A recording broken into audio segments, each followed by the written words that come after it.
And I had the pleasure of meeting Steve Owens, I think in 1978, much like her story. It's very similar themes there.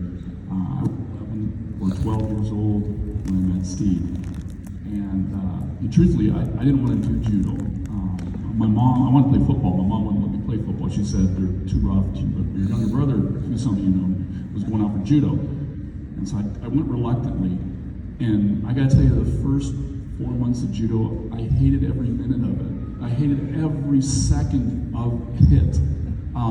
There was a guy who many of you know and I adore, and he's passed away, I believe, Glenn Sumner, who used to beat the tar out of me and use me as a throwing dummy. And I would leave judo and I'd cry. I'd cry every night. I was at the Rendocon. This is at the Rendocon. And I'd cry every night. And then Steve started seeing that I was a young 11, 12-year-old who lacked confidence, who lacked toughness, who lacked resiliency. And he started working out with me and talking to me like, you're doing good. And I would cry every day. And he started kind of protecting me and started teaching me. And I started to like judo. And I'm like, when I think about Steve Owen, when I put aside my parents and my wife as the biggest influences in my life, Steve Owen was the biggest influence in my life. If I didn't have Steve, I wouldn't have been where I am today and happy and adjusted and confident. Steve taught me to be confident, believe in yourself, but he also taught me about resiliency. Whenever I'd fail, I failed a lot in judo. Steve would say, this is a process. This is a process. You're so much better. Look at what you did well, and I want to look at what I did poorly. But Steve focused on the positive, and he taught me to be brave, that you can do things. I was telling Greg Jones and I were talking yesterday, and the first time that I fought senior men, I was 14 years old, and we were in Albuquerque, and Steve said, you're going to do senior men in addition to the kids. I'm like, I don't want to do senior men. And he said, no, you're going to do that. There was a guy by the name of Mickey Matsumoto in Albuquerque. He's pretty darn good. Those of you laughing understand this because I didn't know.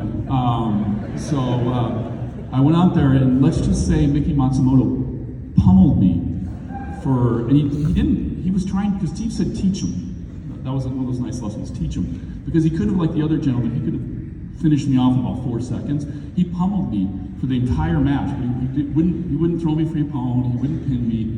And when I came off the mat, I said to Steve, I'm calling CPS because that was child abuse. That was child abuse.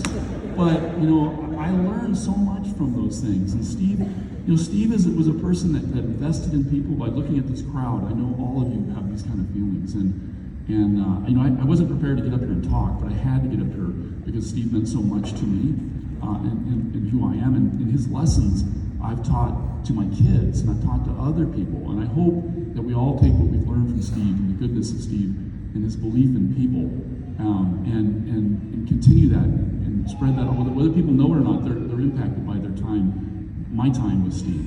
I'm going to end this with one more story about Steve, because Steve's kind of magical, whether you know it or not. He's kind of Yoda-like, he's kind of magical. And he didn't know this, but for like years, I do a high potential speech for leaders at my company, and I talk about my leadership journey.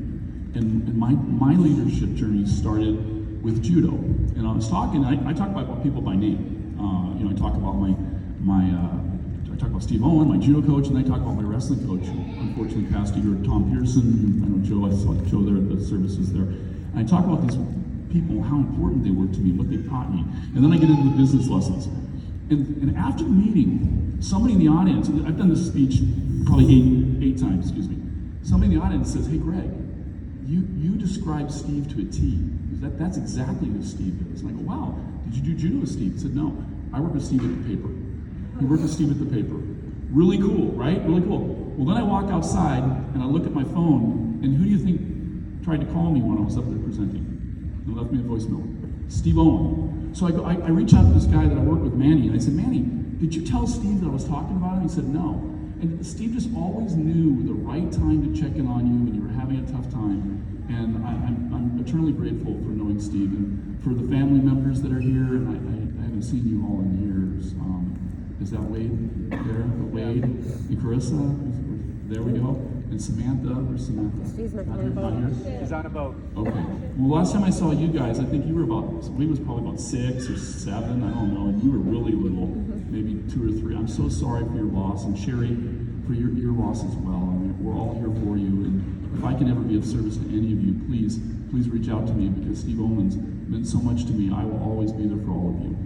Thank you.